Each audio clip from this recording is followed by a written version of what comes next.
students, today we will be doing chapter number 9, soil. From the topic, soil means, what does soil means? Okay, so soil is one of the most important natural resource, and this soil is one of the most important natural resource. ये एक natural resource है, means आपको nature से मिलता है और ये हमारे लिए बहुत सारे विटामिन्स मिनरल आता है, तो ये रिसोर्स है हमारे लिए. It provide anchorage to the plant and supplies water and nutrients. ये प्लांट्स को वाटर और न्यूट्रिएंट्स प्रोवाइड करता है. कौन? Soil. It is the home for many organism, और बहुत सारे माइक्रो ऑर्गेनिजम्स के लिए ये घर है जो हमको नहीं दिखते. माइक्रो ऑर्गेनिज्म की हेल्प से हम उनको सॉइल के अंदर, मट्टी के अंदर देख सकते हैं, और कुछ कुछ दिखाई देते हैं, जैसे इंसेक्ट होते हैं, वॉर्म्स होते हैं. तो बारिशों में नहीं वॉर्म्स निकलते, केंचुए, जिन्हें केंचुए कहते हैं, तो उनका घर क्या होता है? यही सॉइल होता है. Soil is essential for agriculture, और ये सॉइल एग्रीकल्चर पर्पस के लिए भी एसेंशियल है, खेती के लिए.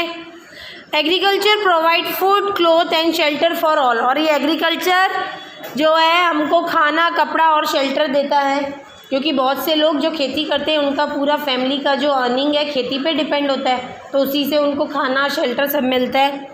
Soil is thus an inseparable part of our life. The earthly fragrance of soil after the first rain is always refreshing. जो पहली बारिश होती है उसके बाद जो मिट्टी की खुशबू आती है वो हमको बहुत रिफ़्रेश करती है, बहुत तरोताज़ा कर देती है ना. कितना अच्छा लगता है वो smell. Now soil 9.1, soil teeming with life. One day during the rainy season, Paheli and Boojho observe an earthworm coming out of the soil. पहेली और बूजो ने इस अर्थवॉर्म को देखा कि वो मिट्टी से बाहर आ रहा है. बारिश के बाद ये मोस्टली बाहर निकलते हैं, जो भी इंसेक्ट्स होते हैं अंदर सॉइल के. पहेली wondered whether they were other organism also in the soil. उसने सोचा कि ये एक अर्थवॉर्म तो बाहर आया, और सोचा कि और भी ऐसे वॉर्म्स हैं सॉइल के अंदर. Let us find out. Activity 9.1. Activity 9.1. Now in activity what we have to do, collect some soil sample and observe them carefully. हमको मट्टी लेनी है और उसको carefully observe करना है. You can use a hand lens, जो लेंस होता है ना मोटा, वो हैंड लेंस, उसके थ्रू भी हम उस सॉइल को देखेंगे. Examine each sample carefully and fill in table 9.1. अभी इस टेबल 9.1 में उस जो ग्लास है उसके हेल्प से हम देखेंगे मट्टी में, और जो हमने ऑब्जर्व किया वो लिखेंगे. पहला बोल रहे हैं गार्डन सॉइल. गार्डन सॉइल, फिर प्लांट है ग्रास. गार्डन सॉइल मतलब जो गार्डन का मट्टी होता है उसमें कौन कौन से प्लांट लगते हैं. गार्डन में आपने देखा होगा ग्रास होती है, घास. वहाँ पे लिखो लीव्स और ब्रांच. ग्रास में लीव्स, LEAVES, एंड ब्रांच. ये तो सेकेंड आ गया नहीं. हाँ, लीव्स एंड ब्रांच लिखो. और एनिमल में एंट. और ये जो गार्डन सॉइल में हमको कौन से एनिमल देखने को मिलेंगे? अर्थवॉर्म भी देखने को मिलता है गार्डन में.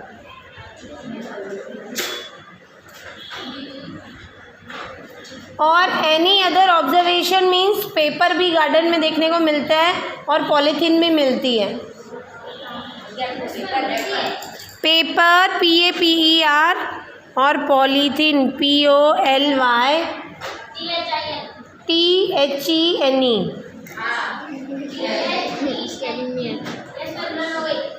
Now second one is soil from the road side.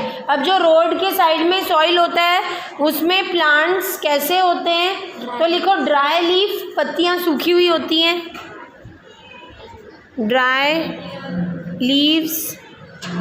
और प्लांट लिखो प्लांट. और एनिमल्स में लिखो आंट और मॉस्किटो. हमको रोड साइड में कैसे दिखते हैं? मच्छर दिखते हैं, और आंट मतलब चींटियाँ दिखते हैं.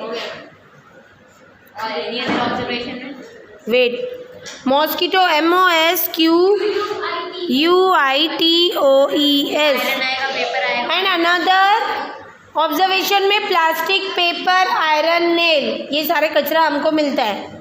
प्लास्टिक, बस rest of the table you fill it by yourself. Plastic, paper, iron, nail. 4-5 में लिख दो सॉइल फॉर एग्रीकल्चर। 4 में क्वेश्चन में इधर है ना सॉइल, सोर्स में लिखो सॉइल फ्रॉम एग्रीकल्चर।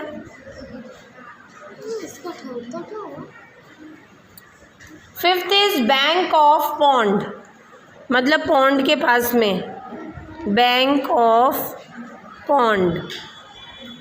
3rd है सॉइल फ्रॉम कंस्ट्रक्शन साइट, जो कंस्ट्रक्शन साइट मतलब बिल्डिंग बन रहा होगा उसके पास का मट्टी लेंगे तो उसमें क्या होगा, वहाँ के प्लांट कैसे होंगे, स्मॉल पीस ऑफ वुड।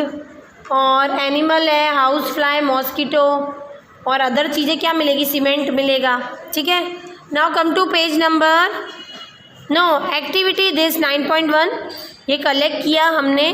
फिर discuss your observation with your friend. Now discuss your observation with your friend. जो हमने सैंपल लिया है सॉइल का, are the soil sample collect by your friend similar to one collected by you. जो soil sample आपके friend ने लिया और आपने लिया क्या वो सेम है। बूजो एंड पहेली have use soil in many ways, they enjoy playing with it. It is a great fun indeed. Make a list of use of soil. List बनाओ सॉइल किस किस काम आता है। Now come to page number 97। पहेली bags and polythene bags and plastic pollute the soil. जो polythene bag है और प्लास्टिक है वो हमारी सॉइल को ख़राब करता है। ठीक है, they also kill the organism living in the soil, और वो ऑर्गेनिज्म को जो सॉइल में रहते हैं उनको भी मार देता है। That is why there is the demand to ban the polythene bag and plastic. इसलिए ये डिमांड की गई कि ये पॉलीथीन बैग और प्लास्टिक बैग को नहीं यूज़ करना है, क्योंकि ये हमारे इन वर्म्स को जो ऑर्गेनिज्म सॉइल में है उनको मार रहा था। और ये भी ज़रूरी है हमारे लिए, अर्थवर्म ये हमारे सॉइल को फर्टाइल करते हैं, मीन्स उपजाऊ बनाते हैं। अगर ये नहीं होंगे तो हमारा सॉइल जो है वो बंजर हो जाएगा, उसमें हम कुछ उगा नहीं पाएंगे। Other substance which pollute the soil are a number of waste products, chemical and pesticide.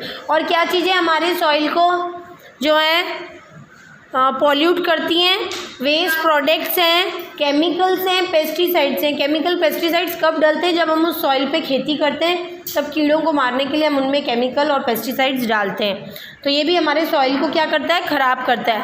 Waste product and chemical should be treated before they are release into the soil. और ये जो वेस्ट प्रोडक्ट और chemical हैं इनको जो है treated means इनको अच्छे से ऐसे केमिकल, और ये तो यूज़ करना ही पड़ता है वेस्ट प्रोडक्ट हमको खेती में, है ना। हम काऊ का और इनका गोट का यूज़ करते हैं वेस्ट प्रोडक्ट। सो इनको जो है हमको अच्छे से टेस्ट करना चाहिए कि ज़्यादा हार्मफुल तो नहीं है हमारे सॉइल के लिए। The use of pesticide should be minimum, और जो पेस्टिसाइड का यूज़ है बहुत कम होना चाहिए। ठीक है, now 9.2 soil profile. Now what is soil profile. Soil is composed of distinct layer. Soil जो है मट्टी हमें दिखता है उसमें भी अलग अलग लेयर्स होती हैं, हमें तो सेम ही दिखता है, मट्टी खोदेंगे तो भी वही मट्टी सेम ही दिखती है ना। Perform the following activity to find out how this layer are arrange. अब एक एक्टिविटी के थ्रू हमें पता पड़ेगा कि ये जो लेयर है किस तरह अरेंज है। Activity 9.2 take a little soil. मट्टी लो थोड़ी सी, break the clump with your hand to powder it. मट्टी लेते हैं तो कुछ नहीं, उसमें से मोटे मोटे से ऐसे पीसीस आते हैं, वो जो पीसीस होते हैं उसको ब्रेक करो अपने हाथ से, जैसे वो पाउडर फॉर्म में हो जाए। Now take a glass tumbler. अब एक ग्लास लो, 3/4 फिल विथ वाटर, और उसमें 3/4 पानी भर दो उस ग्लास में। And then add a handful of soil to it. उसमें एक मुट्ठी जो मट्टी है वो डाल दो उस ग्लास में जिसमें हमने पानी भरा। Stir it well with a string to dissolve the soil. एक स्ट्रिंग की हेल्प से, एक चम्मच होता है उसको स्ट्रिंग बोलते हैं, उसकी हेल्प से इसको मिला दो, फिर अच्छे से डिज़ोल्व होने दो, तब तक मिलाओ। Now let it stand undisturbed for some time, और कुछ टाइम के लिए उसको डिस्टर्ब मत करो, ग्लास को वैसे का वैसे ही रहने दो। 9.2 फिगर में आपको दिख रहा है। आफ्टरवर्ड ऑब्जर्व इट, उसके बाद उसको हिलाना नहीं और ऑब्जर्व करना, and answer the following question. पहला क्वेश्चन है, do you see layer of particles of different size in the glass tumbler. ये जो ग्लास टम्बलर है इसमें लेयर ऑफ पार्टिकल्स हमको दिख रहे हैं। देखो ये लास्ट लेयर जो है ग्रेवल बोल रहे हैं, उसके बाद सैंड है, उसके बाद क्ले है, उसके बाद वाटर है, ठीक है। Draw labelling diagram showing this layer, ये डायग्राम तो बन गया।